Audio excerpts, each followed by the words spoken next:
Halo dan selamat datang di tutorial Logisim ini. Hari ini kita akan merancang sebuah sirkuit digital sederhana. Langkah pertama, kita akan menambahkan komponen input dan output. Dari panel Wiring di sebelah kiri, pilih Pin. Klik di mana saja pada kanvas untuk menempatkannya.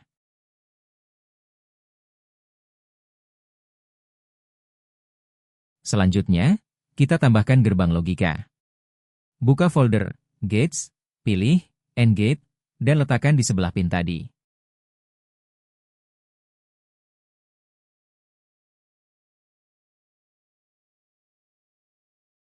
Sekarang, mari kita konfigurasikan komponen kita. Pertama, kita atur pin yang baru saja kita letakkan. Klik pin tersebut. Di panel atribut di bagian bawah, kita ubah Fetching menjadi West. Lalu yang terpenting ubah properti tree state. Dari yes menjadi no. Lalu pada bagian label kita berikan nama count pada pin tersebut.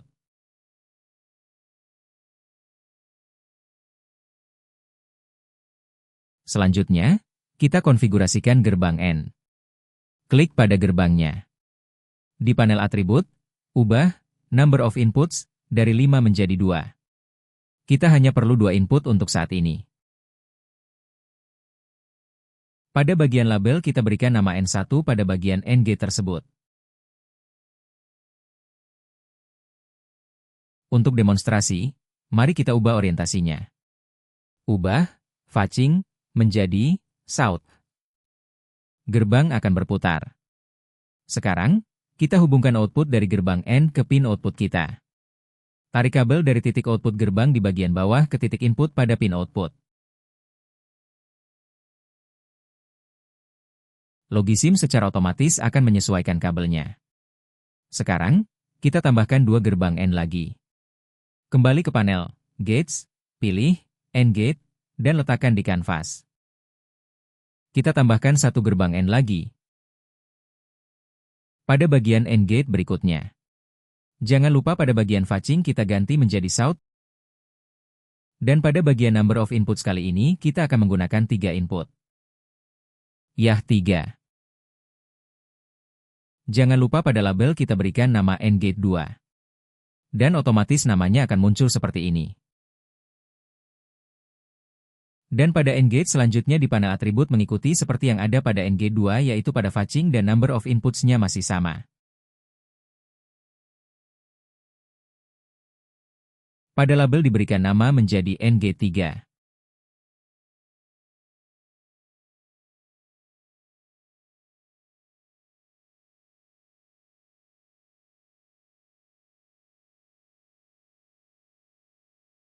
Kita akan menghubungkan output dari gerbang pertama ke input dari 2 gerbang lainnya. Tarik kabel dari output gerbang N pertama. Kita akan membuat percabangan, hubungkan ke input atas gerbang kedua, dan tarik kabel lagi ke input atas gerbang ketiga. Kita sekarang akan menambahkan elemen memori ke sirkuit kita. Pergi ke panel Memory di sebelah kiri, dan pilih JK Flip-Flop. Kita akan menambahkan 4 JK flip-flop ke kanvas. Mari kita tempatkan mereka di bawah gerbang yang sudah ada.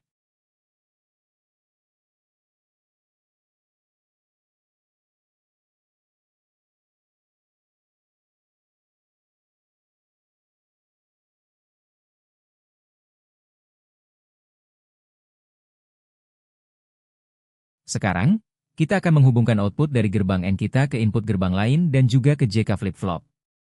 Pertama, kita tarik kabel dari output gerbang N pertama, dan hubungkan ke bagian JK flip-flop pertama di bagian kanan atas.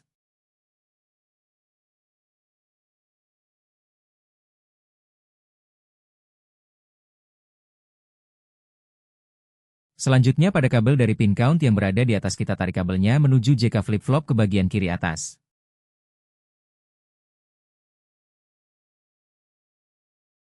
Tarik kabel lagi dari JK flip-flop bagian kiri bawah dan disambungkan ke kabel bagian kiri atas JK flip-flop. Sekarang kita hubungkan kabel output dari gerbang AND Gate pertama menuju ke JK flip-flop kedua pada bagian kiri bawah. Dan kita tarik lagi kabel pada JK flip-flop kedua pada bagian kiri atas dan hubungkan ke kabel yang menuju ke bagian kiri bawah JK flip-flop kedua.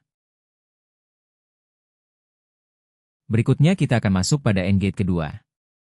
Tarik kabel AND gate pada gerbang pertama menuju JK flip-flop kedua pada bagian kanan atas.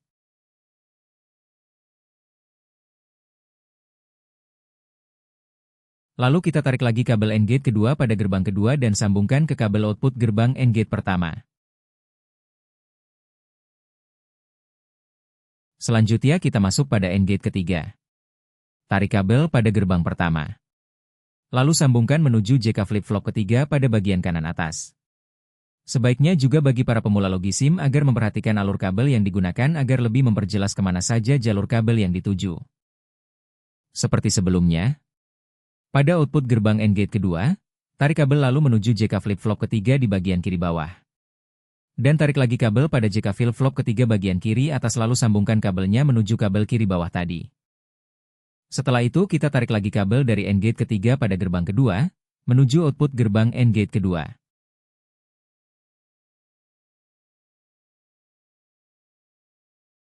Lalu kita tarik kabel dari output gerbang AND gate ketiga menuju JK flip-flop keempat di bagian kiri bawah.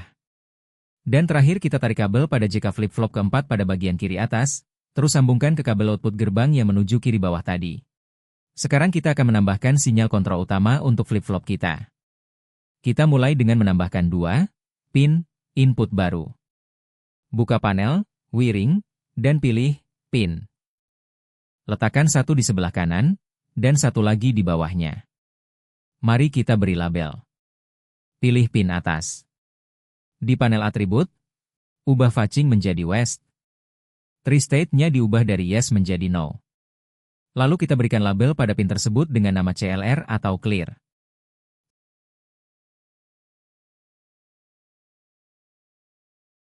Selanjutnya pada pin di bawah di panel atributnya juga sama mengikuti seperti sebelumnya. Hanya saja pada pin tersebut kita berikan nama dengan label CLK atau clock.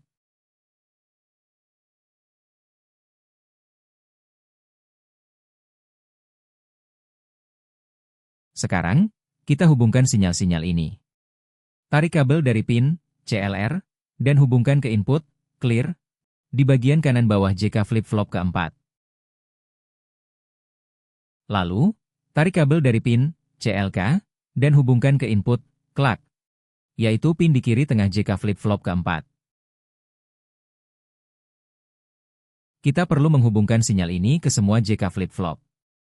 Mari kita buat percabangan dari kabel CLR. Pin CLR ini mengontrol reset untuk semua flip-flop. Tarik kabelnya pada JK flip-flop di bagian kanan bawah untuk terhubung ke bagian input clear. Tarik kabel dari JK flip-flop pada bagian kiri tengah dan hubungkan ke input clock. Ini memastikan semua flip-flop berbagi sinyal clock yang sama. Dan ulangi kembali perkabelan seperti pada JK flip-flop pertama tersebut pada JK flip-flop kedua dan ketiga.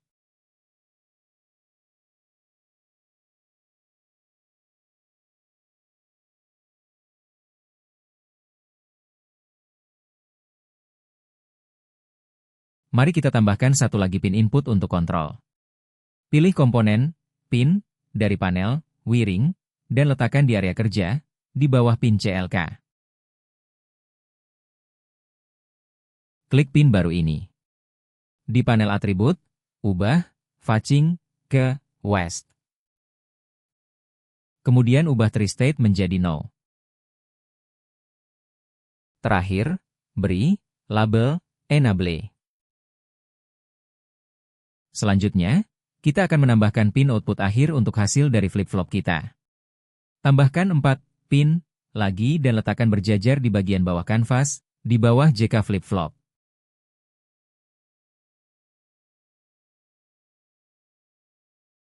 Sekarang, kita memerlukan komponen controlled buffer.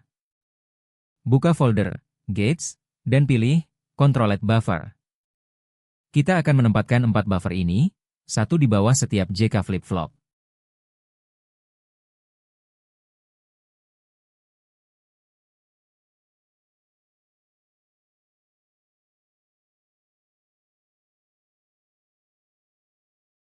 Mari kita konfigurasikan buffer ini.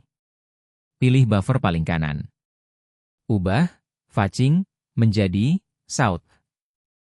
Lalu, ubah control location menjadi bottom left. Ulangi langkah ini untuk ketiga buffer lainnya.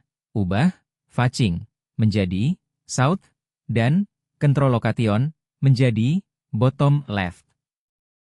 Sekarang, hubungkan pin enable ke input control dari setiap buffer.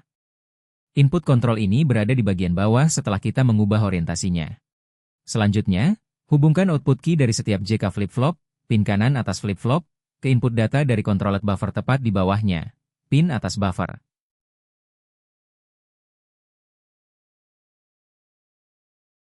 Lakukan ini untuk keempat pasang flip-flop dan buffer.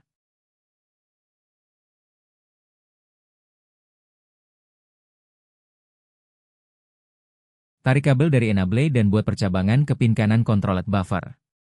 Sambungkan setiap kabel dari masing-masing pin kanan controlled buffer ke kabel enable.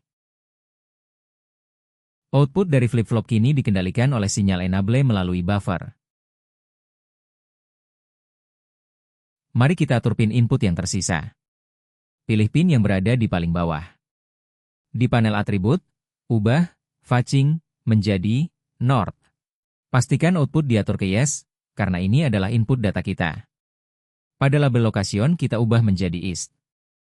Dan jangan lupa pada label kita berikan nama dengan channel. Seperti pada pin sebelumnya, pada bagian fetching, output dan label location memiliki panel atribut yang sama. Hanya nama label saja yang berbeda yaitu C1, C2, dan C3.